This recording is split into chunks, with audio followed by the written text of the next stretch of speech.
right, everybody. Welcome back to another episode of Difficult Conversations by Supply the Y. I can't tell you how much I've missed being back here behind the mic and interacting with all of you. And tonight's the night. We got a great show for you. So today we're going to be focusing on active shooter events. And we have three subject matter experts as far as different pieces of response to active shooters. So without further ado, I'm going to go ahead. I'm going to bring up one of our frequent flyers on the show. Everybody knows Mike Powell. Mike, how's it going? Awesome. Good to be back, Dean. I'm glad to see that we got another live showing. I've missed it. All right. Well, as always, we're happy to have you back. You're a great contributor to the show, and I'm sure tonight's not going to be any different.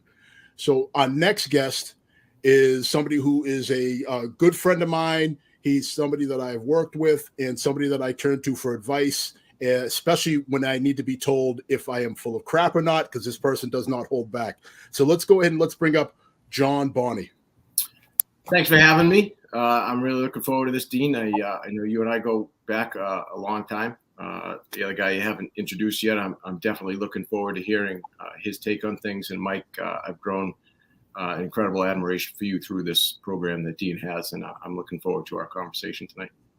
All right. Welcome, John. And last but certainly not least, we have Mr. Paul Tim.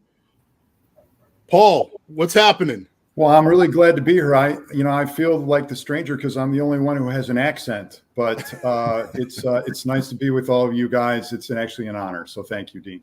All right. Well, Paul, since you have the talking stick, why don't you jump right in and talk a little bit about what your background is and why you're somebody that needs to be at the table for these conversations.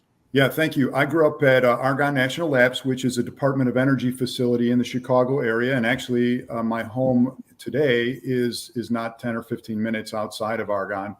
And my dad was given the project to be the site security upgrade project manager back in the early 80s and did such a great job that the federal government asked him to start his own consulting business so he could help out all the DOE facilities nationwide, which he did until he passed in 2007. But when I joined in the late 90s, I started focusing on schools, and there really wasn't much to focus on.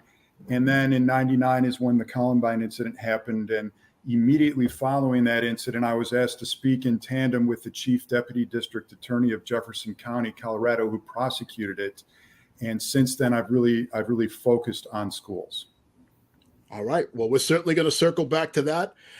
John, since this is your first time, talk a little bit about your background and some of the unique experiences that you have that makes you a perfect person for this conversation. All right. Hit me with it hard right off the bat. So I got almost 20 years in law enforcement. I am a lieutenant in the town of Stoughton.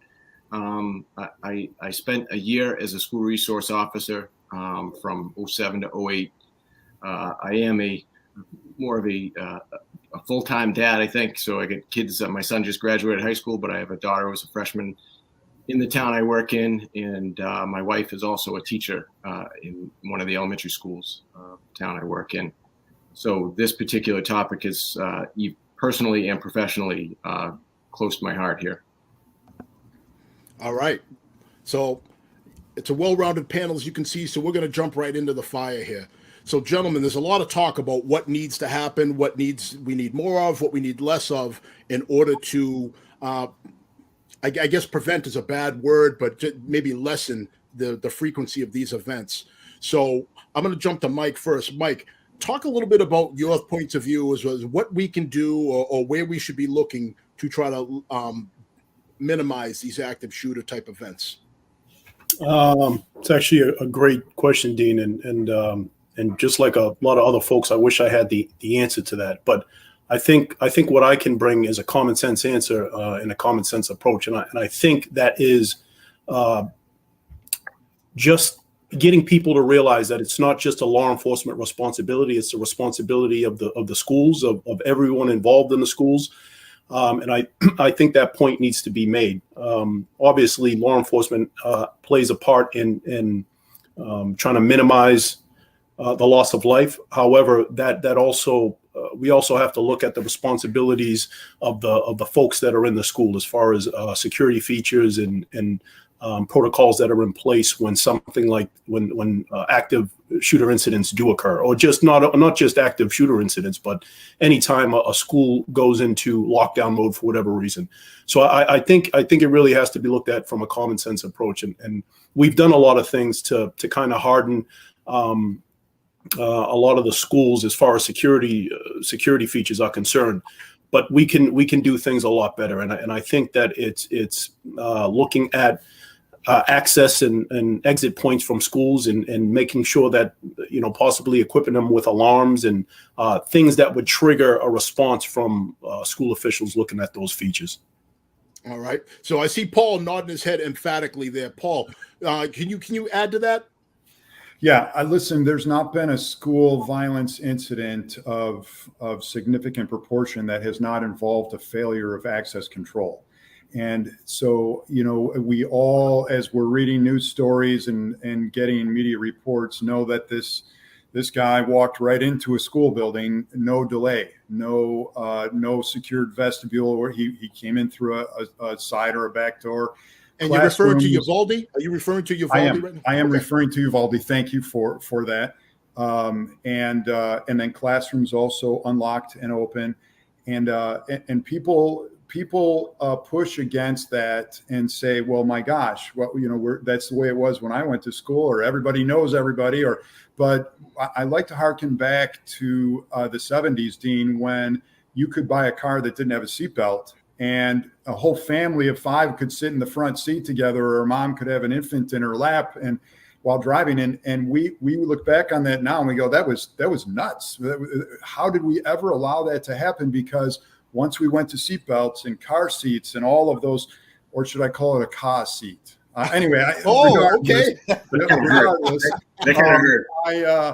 I mean, we look back, and same thing with schools now. We're going to look back and say every classroom should be closed and locked while we're teaching.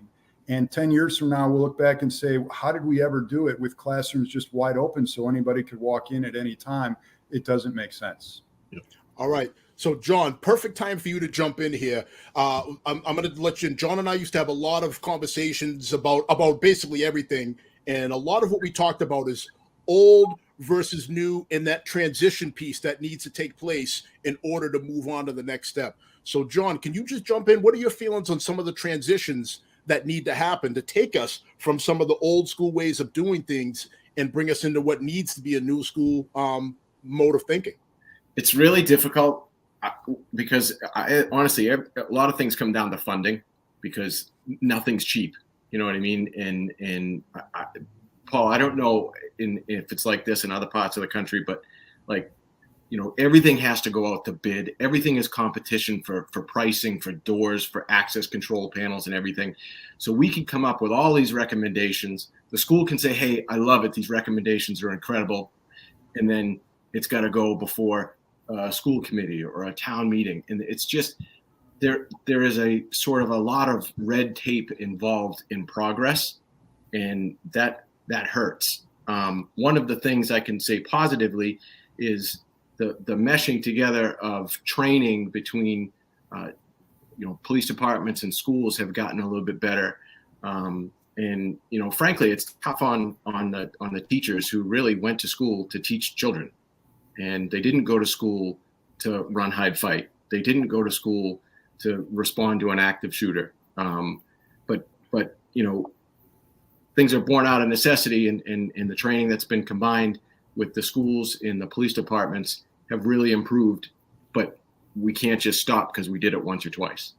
All right. I'm going to rebound back to Paul. Then Mike, I see you. I know you want to jump in too. Paul, do you have a reaction to that? Well, sure. Listen, nobody wants to do anything that involves security. We always teach the first law of loss prevention, and it says effective loss prevention, which we all want, is always preceded by extensive losses, which means your neighbor doesn't get a burglar alarm system until after their house is burglarized. Or let's go global, we don't get a Department of Homeland Security until after 9/11. And the issue is we should be thinking about safety. And I'll leave one story before I head it back to you. But I was working with a county in West Virginia that was so rural, there wasn't a single stoplight in the county. And a principal told me that she didn't even have a lock on her front door. They would leave their keys in their car. and in their driveway, until she came home one day years ago, and there was somebody on meth in her house robbing her. And she walked in, and it wasn't so much the theft; it was that this person was on drugs. And she said since then she always has had a deadbolt on her front door. We don't want to have to learn it that way. We want to know that there are basic safety and security. And I don't mean a moat with alligators in it, but I mean keeping the barn door closed. All right. So, Mike, training component, talk a little bit about that, because I saw you nodding emphatically when John was talking about that. No, I think John brought up a great point. And, and again, it's the responsibility of all of us in the community. And we're fortunate in Malden that we have our SOU commander. He does a fantastic job with continuing to conduct training with different schools, school environments. But there can always be more that can be done. And John brings up a great point with funding. Everyone, we want a better product, but no one wants to pay for it. And I think that's unfortunate when we think about young folks and security and keeping our young people safe. So if you want it, we have to pay for it. And I hope that folks realize that young people and young lives, it's worth the money. And Paul brings up an excellent point also. Keep the bond door closed. Society changes. And as society changes, so does everything else that comes with that, with evil intentions and folks that want to harm other folks, whether it's substance abuse or mental health, or whatever the case may be. Society's constantly changing, and we have to keep up with it. And part of that is reaching out to folks like Paul, and him assisting us in keeping our young people safe. All right. So I had a question in mind, but Mike, you had to go and throw gasoline on the flame. So now I got to go back to John on this one. You talked about the mental health piece. All right. Is it possible to keep the barn door closed when the game is constantly evolving and changing? And the mental health piece is something that, Paul, I'm sure you know a lot of police officers with your line of work, but I know that Mike and John have talked we've talked a bunch about this. Trying to contain them and get our hands around the mental health piece is very difficult because we're not psychologists, and B, it just doesn't seem like prevention is something that's high on a lot of people's list when you're managing a budget, because it's not something that's tangible, right? Every problem you prevent is something that you never knew happened. So how do you measure it? Yeah. So John, if you want to talk to some of those points, please do. Unearth some things. I have to imagine that, like when Paul's presenting sort of the security analysis, like you have to be startling educators, because like kids don't want to be in a prison. Kids want to be in a fun, healthy environment, and that's what's going to keep them safe and happy. And there's like a fine line of like, how much do we lock these schools down just for day to day?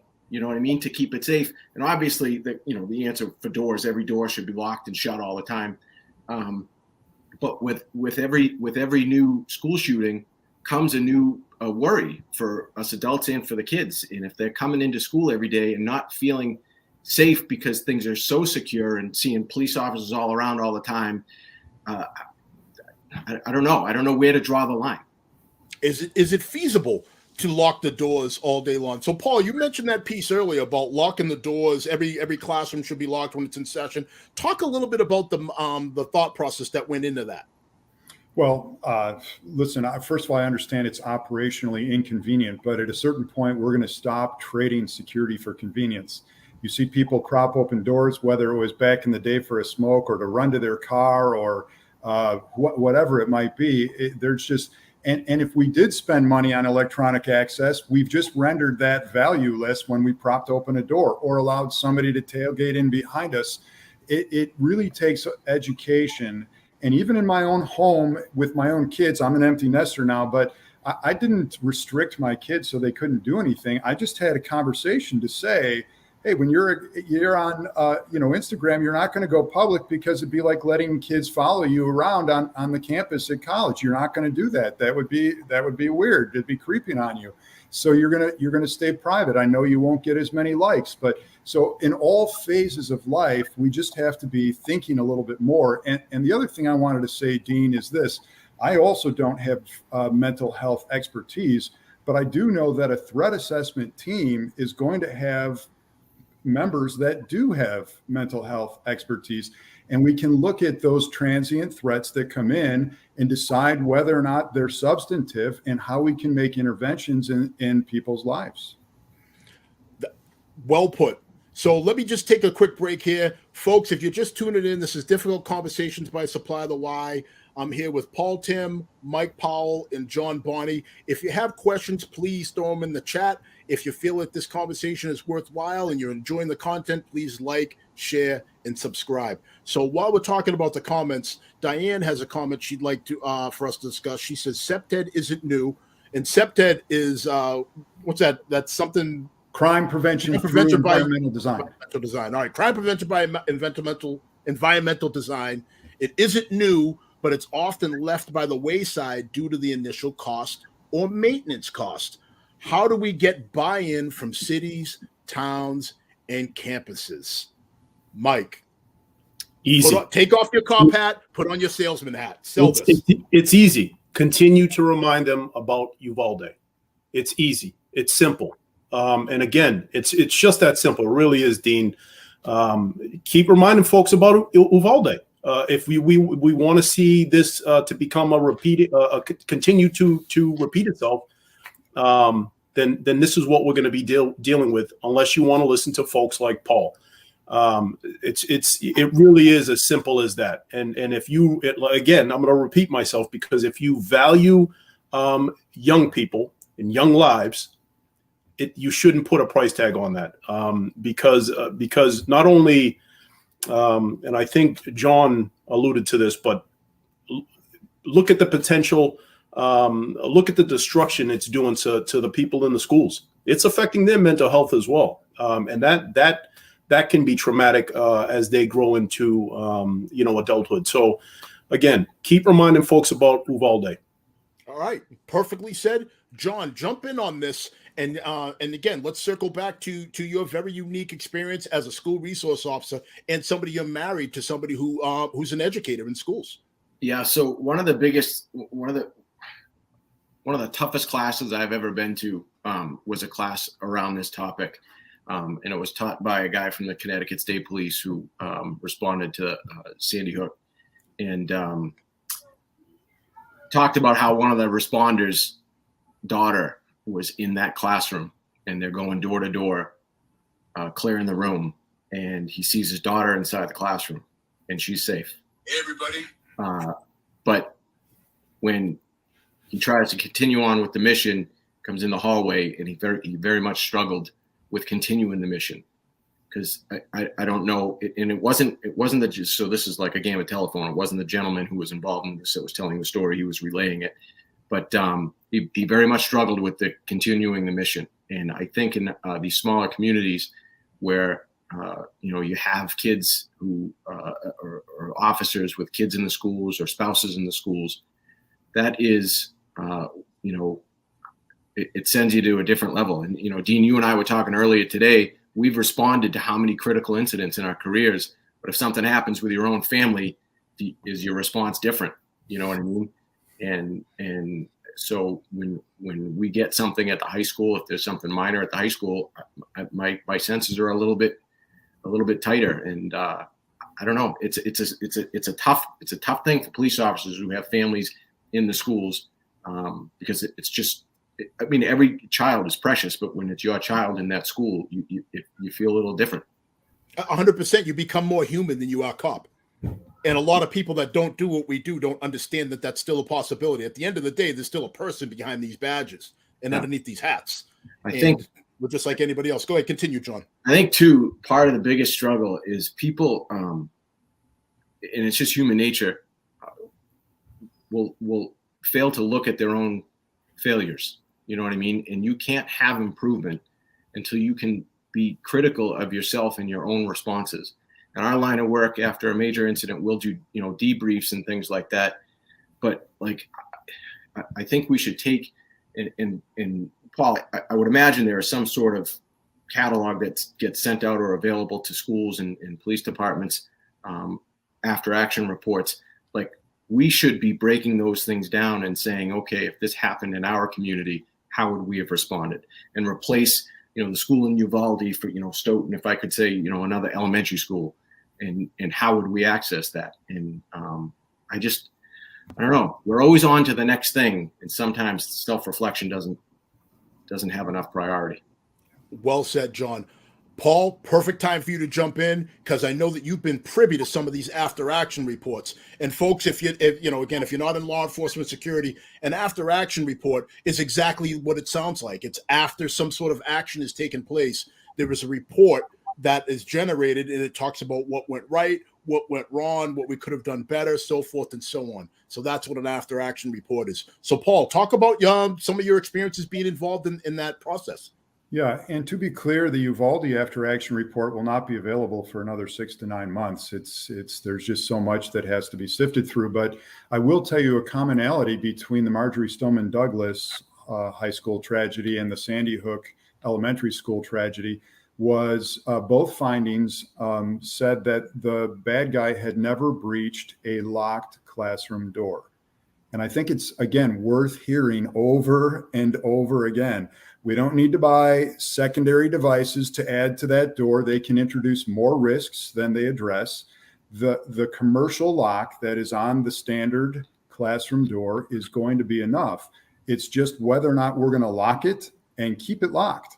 And I understand that that can inconvenience us from an operational standpoint, but we have to do that. The only other thing, Dean, I want to say is after action reports, after the Columbine High School incident, when they summoned the SWAT team and everybody waited and we watched on TV saying, go in, then everybody moved to rapid deployment. And even now, we're teaching firefighters to come in with those first law enforcement responders so that they can get to help save people as fast as possible. So they're even being trained now, which I think is good. But, we all look at a situation, again, Uvalde's not been written yet, but we look at a situation when there's not been rapid deployment and we wonder how that could possibly be. And you talk with anybody in law enforcement and they say, my gosh, I could never allow that to happen. So that's one of the things they're going to have to dissect here. How could they not have had the keys or the two-way radio for communication or whatever it might have been? And we learn all of those things to John and Mike's points. We learn those through drills, practice drills. Perfect segue for our next question. Really quick, if you are watching on LinkedIn, we do not get your comments here. So if you have the ability, please jump on our Supply the Why Facebook page or our Supply the Why YouTube page, and then we can see your questions if you have anything you want to throw in the chat. So Heidi wants to know what type of training is available and or mandatory for schools. So let's go back to Mike on that one. What have you seen schools training and what's mandatory in your community, if anything? Yeah, I don't know that I would call it mandatory, but I know that the schools, like our SOU commander. SOU means what exactly? Special Operations Unit. Okay. So SWAT team, tactical team. We got different names for them, but so our SWAT commander, he goes around and links up with the different school administrators and incorporates some security features or points out some security features that can be done better and different drills in the event that the school does go in lockdown. Some of the things that they can do in order to keep the staff and students a little safer.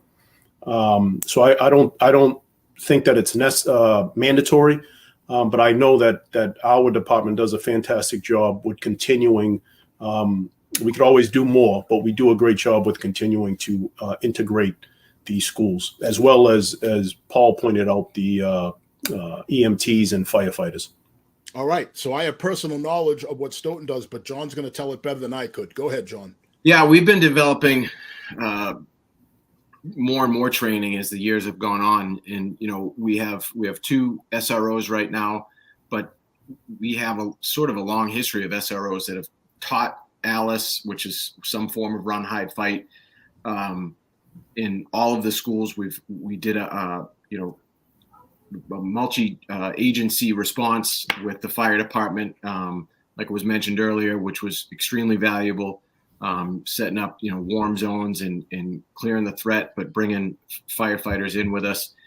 The more we can do of that, the better. I'd love to see at some point us, and I think that was going down that road, but then that nasty word COVID crept up. But I do see us doing sort of this, even a multi-agency response, but including the schools in it.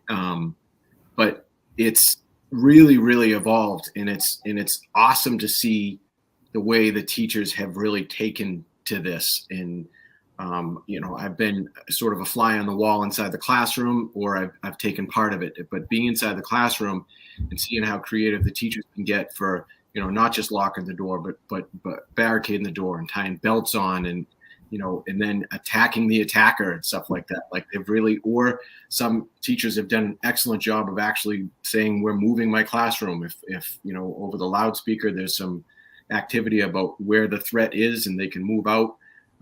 It's really been unbelievable to watch non-law enforcement professionals really put everything they can into learning this when it's not their field. So, Paul, I'm going to have you jump in on this, but I want to also throw a little, add a little extra for you in there.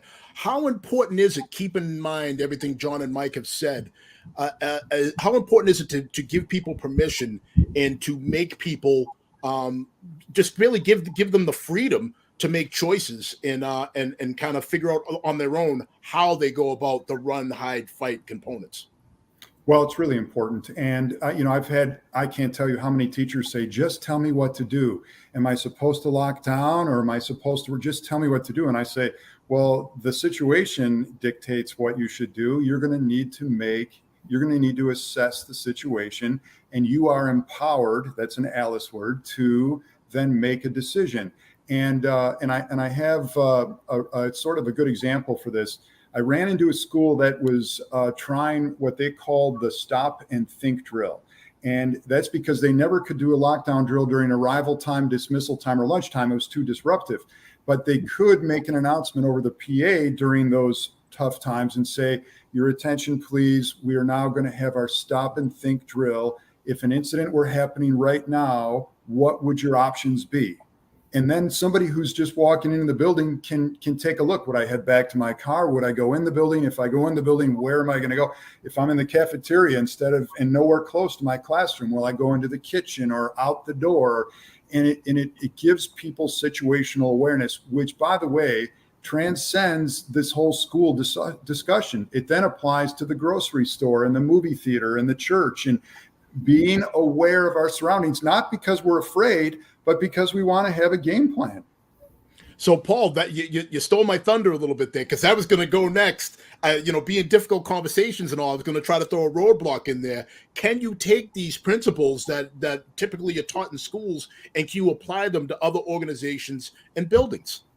You can. And I know one thing about all three of you, even though we don't know each other well. When you sit down at a chair in a restaurant, at the table in the restaurant, you're facing the door to see who's coming in. You never have your back to the door because you understand situational awareness. And we can do that when we're driving, and drive in the lane that has a shoulder on it, and not get in the war with the guy who's been cutting people off. And I mean, it's just having some defensive driver mentality.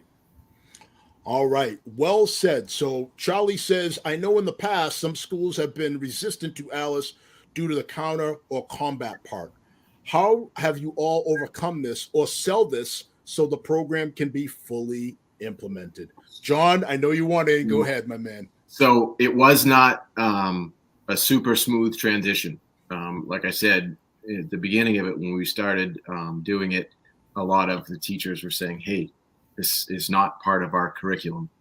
But once we got rolling and we showed them really how effective it can be, there was a lot of buy-in, and it came pretty quickly. All right. Mike, what say you?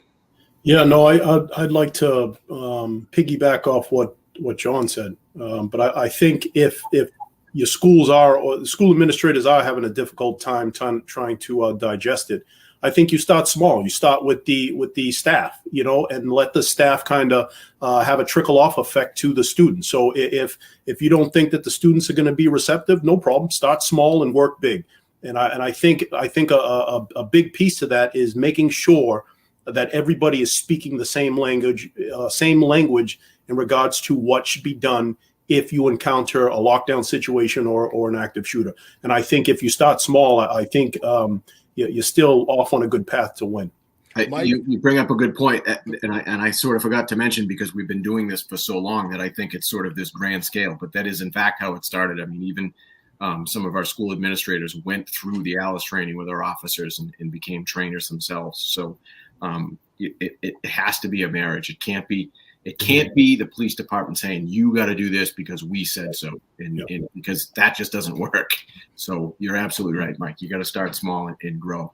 I love that part, and thank you, John, for jumping in, because I was going to have Mike put a little more meat on the bones about what it means to start small and grow big. So Jim, excuse me. So Tim, instead of Jim, Paul, jump in a little bit and talk about your experiences starting small and going big. Yeah, I want to say this. First of all, thank you, all three of you, for your service. I really greatly appreciate it. I want to also mention that the typical civilian is not as tactically minded as you three.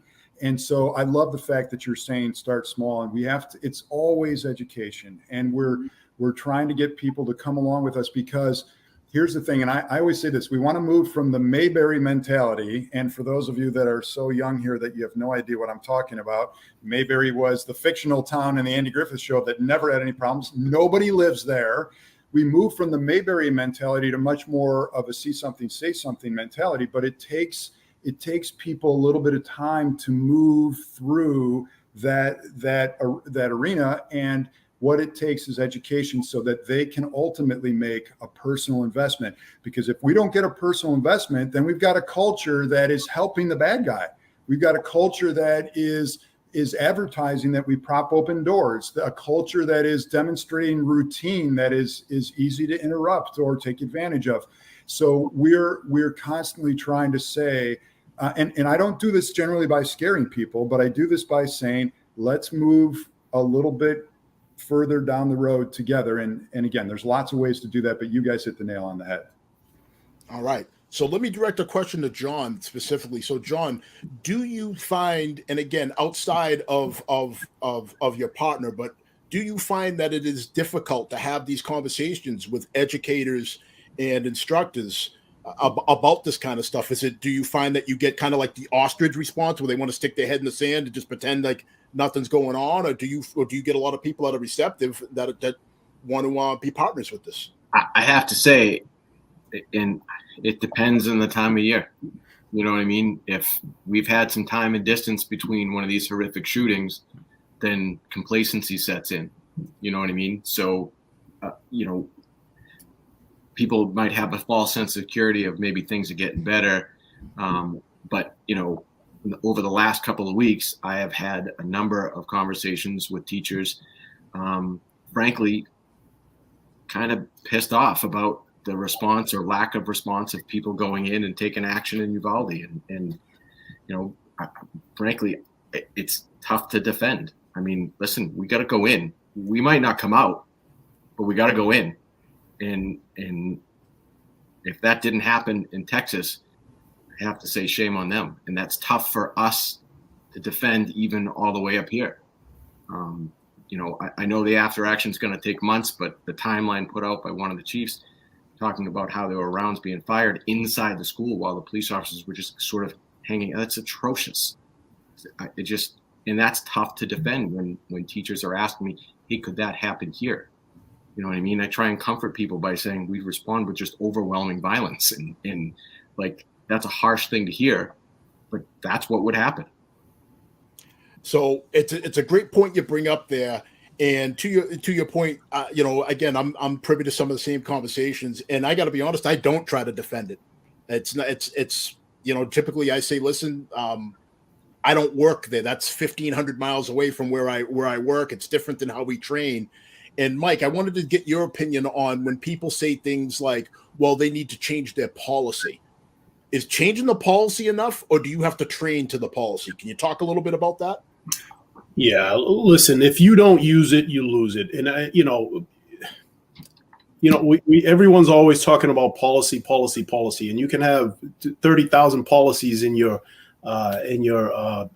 desk, but that doesn't mean much. What does mean much is that you are actually training around your policy.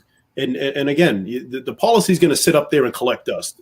But I think to continue to train around your policy and whatever that may be, because I think a lot of police departments have gotten away from sit and wait for 4 members and then go in. I think there are some police departments that still adhere to that philosophy, but for the vast majority of police departments, we've gotten away from that. We've gotten away from, hey, let's wait for a team to go in and then we'll handle business. However, you have to keep in mind that there are some police departments that legitimately adhere to that philosophy. And that's on them to whether they want to change that or not. But whatever your policy is, you have to be prepared to train around that. And it's about consistently training. Because like I said, I've spent 10 years on the tactical team. And I haven't, I've been retired for a few years now.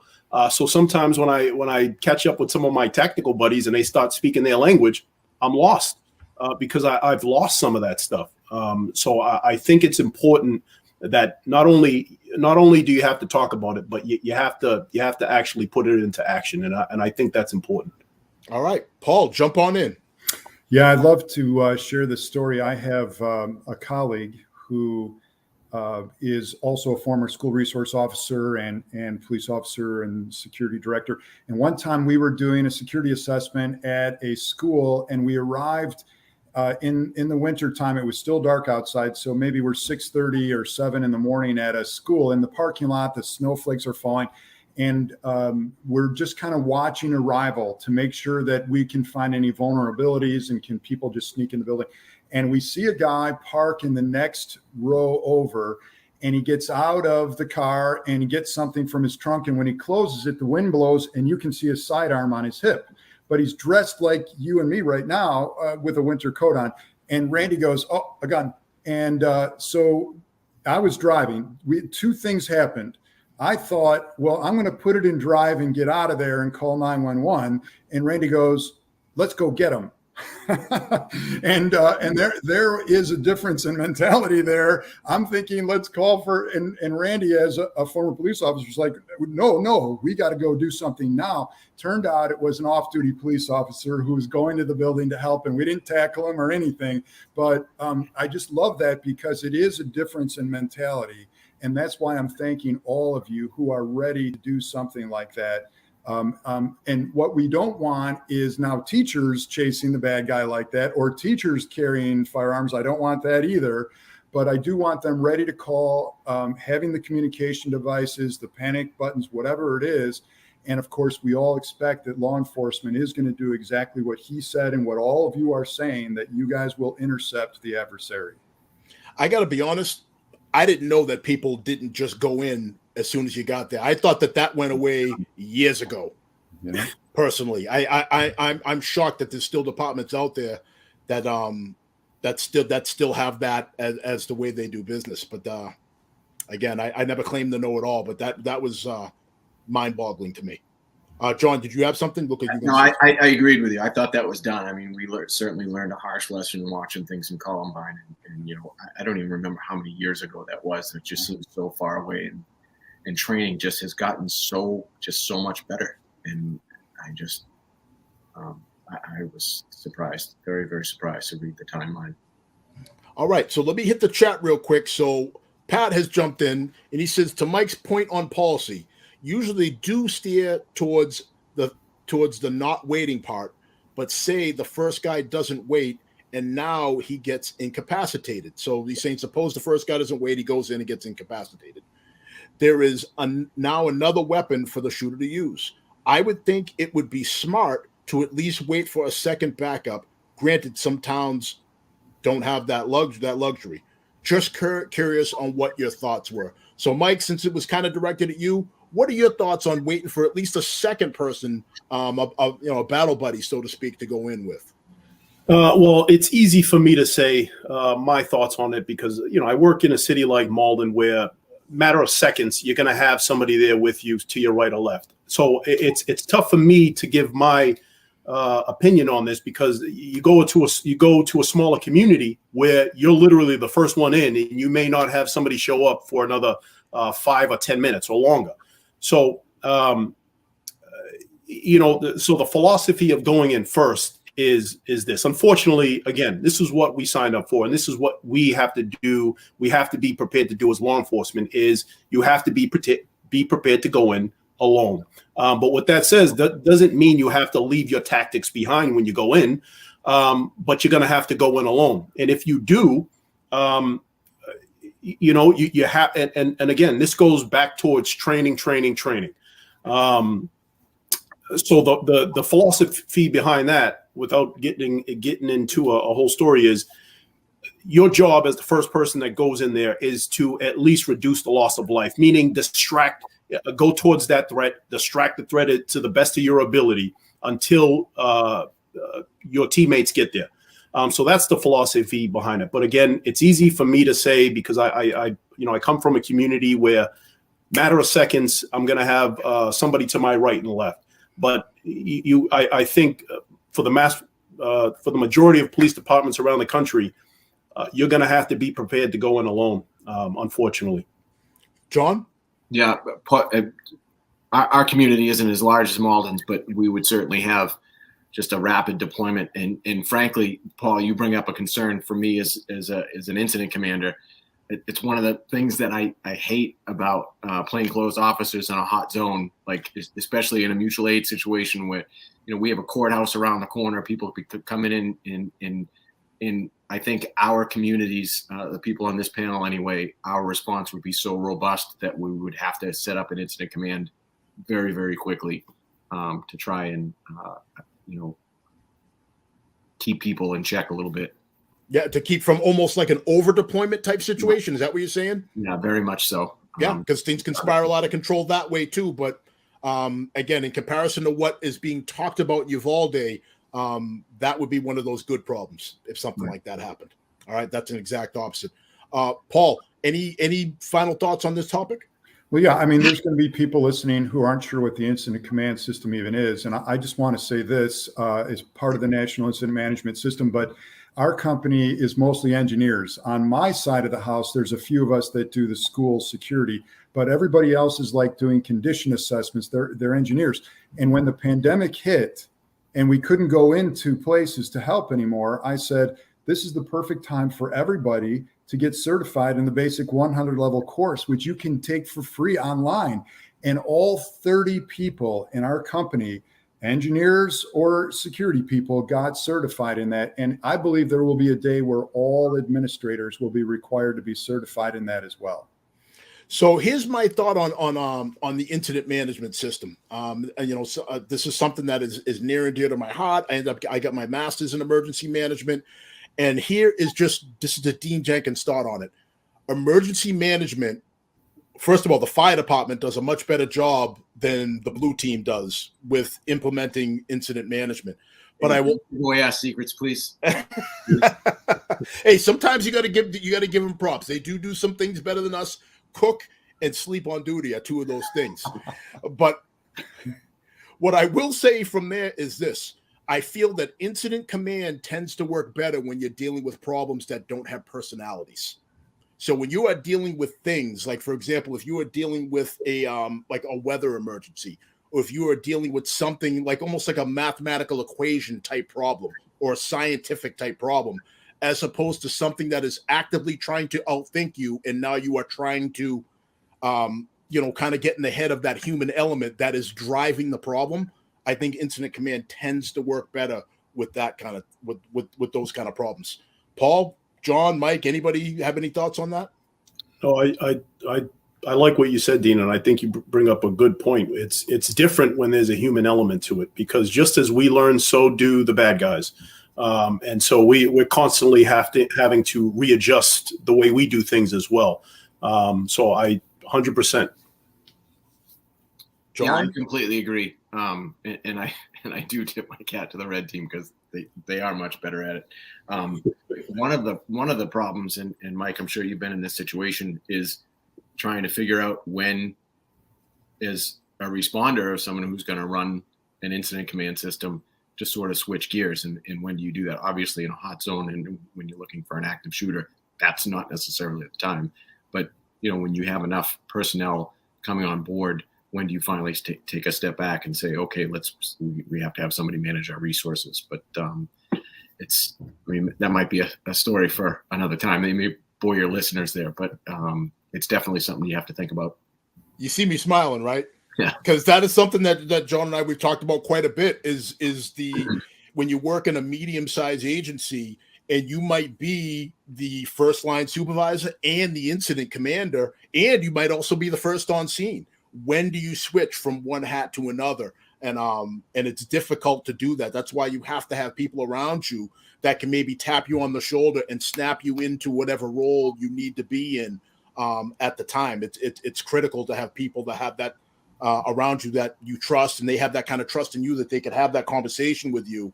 And it's not going to be taken personal. If someone says, hey, listen, you are of this rank, and I can do CPR, or I can do first aid. I need you to do what you do at your level. All right, Paul, any thoughts on that? Right. I'm not a responder like you guys, but I did use the incident command system in managing my daughter's wedding. So there you go. That can get tense. I thought I heard screams in the background. It must be your wallet that's screaming from the expense of that thing. Oh dear. So as we move on from there, and believe it or not, gentlemen, we're down under 15 minutes. 45 minutes has flown by with this conversation. I just wanted to talk really quick about what can be done as far as laws and what type of things we should be implementing. For example, there's a lot of talk about more extensive background checks. There's a lot of talk about reducing the type of weapons that are available to everybody, law-abiding citizens in particular. So, John, what are some of the things that you feel can be done legally in order to kind of restrict people, if anything? So if people are listening across the country, they may not like this, but I do like the model that we have in Massachusetts for background checks. And if people have mental health issues, you can strip firearms licensing and things like that. But it's not a matter of just taking a gun and banning it. It's such a ridiculous thought. It's got to have like a three-pronged attack to this, because you have to deal with the mental health component and what's motivating people behind these massacres. In our state, there's just no mental health help. So if we identify some dangerous people, yeah, we can take their gun license away. I'm pretty sure enough gun crime happens without needing a license. And the other thing is, we need to start actually putting people in jail. It is the biggest misnomer around that, our jails are overcrowding right now. Nobody goes to jail. So if you have a gun crime, you can have all these gun laws you want. You restrict you can't carry. Like I remember after the shooting in Las Vegas, our Massachusetts legislators got together and banned bump stocks. Mere possession of something that doesn't do anything, and they have to attach it to a firearm, is a 20-year felony. Nobody's going to go away for 20 years for that. And that's the problem. We need common sense gun laws, excellent mental health care with long-term solutions, and actual accountability. All right. So those are your three prongs. All right, Mike, go ahead. Jump in on this. Man, I like a lot of what John said. I think he makes a lot of great points, and it's such a difficult topic because it's so complex, and it all boils down to money. But I think that I think that there definitely needs to be, we should be doing a better job with mental health and regulating on a national level, because you shouldn't be able to slide over to the border, a border state, and grab a firearm and grab it and bring it back. So there are a lot of things, but something that I'll say to mental health is this: I don't even know if mental health is that's part of the problem, but I don't know that that's it, because a lot of the folks that have engaged in mass shootings, they haven't even triggered. They don't have a history of mental health. So we have to do more than just look at the mental health component. But I will say that that's part of it. But I also think that we have to get stricter about how we're regulating folks getting licenses, particularly here in Massachusetts. We could do a lot better with that. But John, you brought up a lot of good points that I think I would agree with you on. So I'm going to go to Paul next. I just want to bring up 2 quick points. First of all, I don't know if there's any more overworked group of people than the mental health providers. It just seems like there's so few of them, and it seems like the mental health issues, if you're including drug and alcohol and any kind of substance abuse, because to me, that's also a mental health component. If you throw that in there, it's just off the charts, the amount of folks that need that kind of help. Absolutely.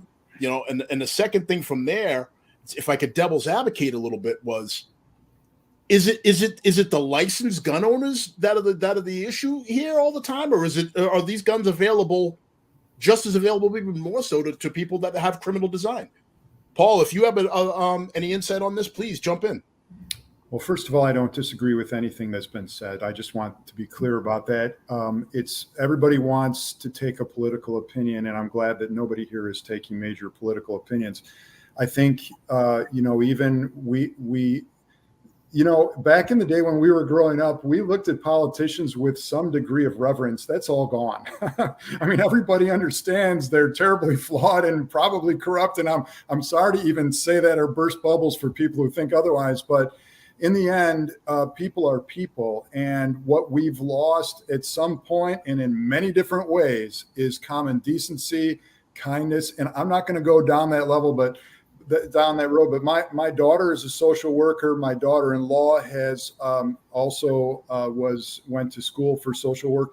And the generation coming up, I see as being more empathetic and more knowledgeable.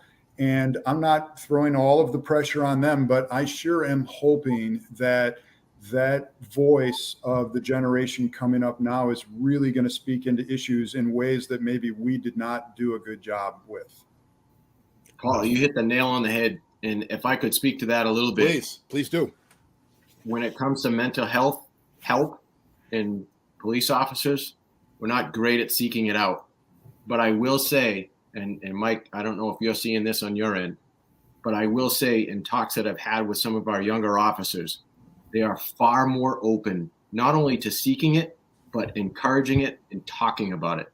So I think it's absolutely phenomenal that, and it's just another nod to our young people on the job. But I think the future is going to get a little bit better because people are so much more open to mental health help if they want it. All right. Paul, did you have something else? It looked like you were fixing your mouth to say something else. No, we're just agreeing. Yeah, we're standing in agreement. All right. So really quick.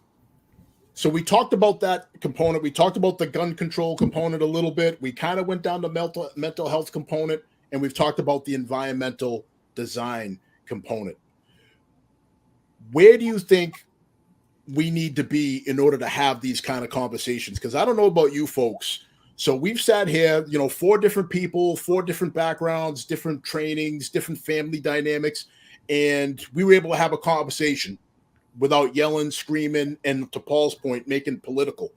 How can we have people sit down at the table and have conversations just like this one here, so everybody can feel heard and people can kind of have their opinions heard? Do you mind if I take that one first, Dean? Oh, jump it. You're so excited. Please. Yes, I am excited. And again, thank you for doing this whole show tonight. But I want to say that it's a silver lining of the pandemic that we got a lot more of a collaborative approach to things. And I know this incident aside and the Buffalo incident aside, but in schools, you know, the nurse used to be a forgotten component. And all of a sudden, the medical part is something where we need to hear that voice. The security component used to be a necessary evil. And I worked with the district where the security director reported to the IT director, who reported to an assistant superintendent, who reported to the superintendent. That's too far down the line.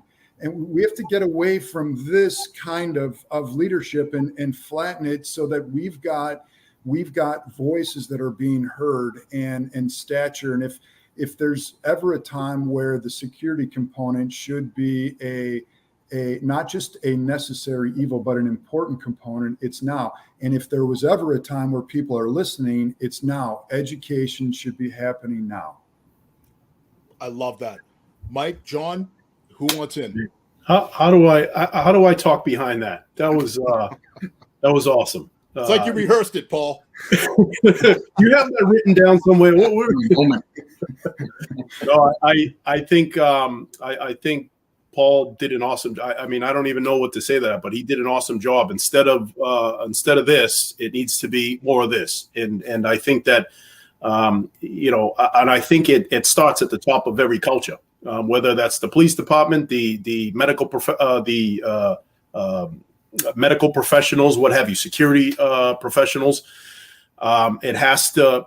I think we all have to reach out to each other and figure out what we all can be doing to have a piece in that conversation to make the place a better, to make the world a better place. And I think that again, I think it has to start at the top, but it has to be less of this and more of this. But I can't even talk behind Paul because he wrote that down, and I'm that's all I got. So, Mike, well said. John, I'm going to give you the final word. Can you do it in about 45 seconds or so? Yeah, this was an unbelievable conversation, and like Paul said, if we can have this, the four of us in different parts of the state and the country, frankly, we can have it in our own communities. And if I'm looking at my own leadership here, I should even be taking the time out and talking to patrol officers and getting a sense of what they see should be done when they're responding to the schools for certain things. And if I'm in meetings, I'll bring that there too. But I'd love to have them sit next to me. I love that. And John, we've done things like that in the past when we worked together, where we would have the shift come in, and remember, we'd have the square, and we'd remove rank as best we could from the conversation, and everybody would have an equal say. Do you remember us doing that a few times? Much so. And I think that needs to be the norm in organizations, where people need to put aside the ego and the rank, because you might have somebody that's been on the job for a day that has a phenomenal idea.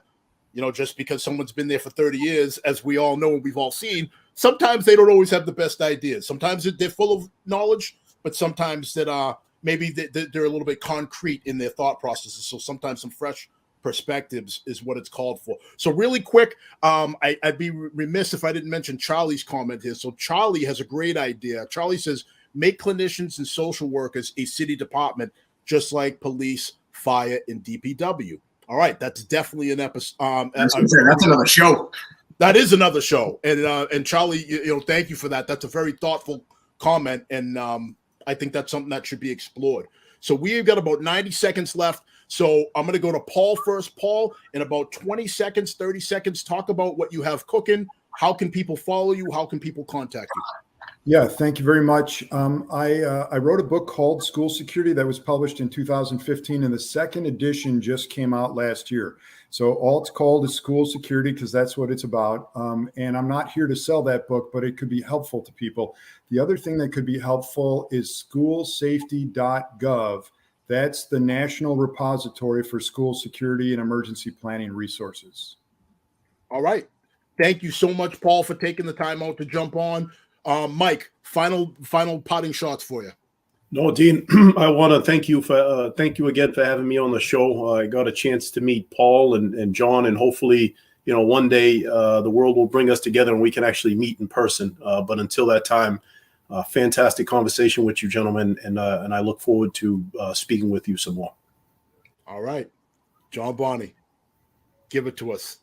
You already gave him the wrap up, but I agree. It was nice to be here, and I think the world of all three gentlemen, and I appreciate everything you do. All right, folks, believe it or not, we're up on time. If you like the conversation, again, please subscribe to Supply the Why on all your favorite media channels, social media channels, all your favorite podcast platforms. We're back. We're going to be having more live conversations, great conversations just like this. So from everybody here on the panel tonight, again, thank you so much for taking the time out to watch us. And as always, #Supply the Why. Good night, everybody. Supply the Why.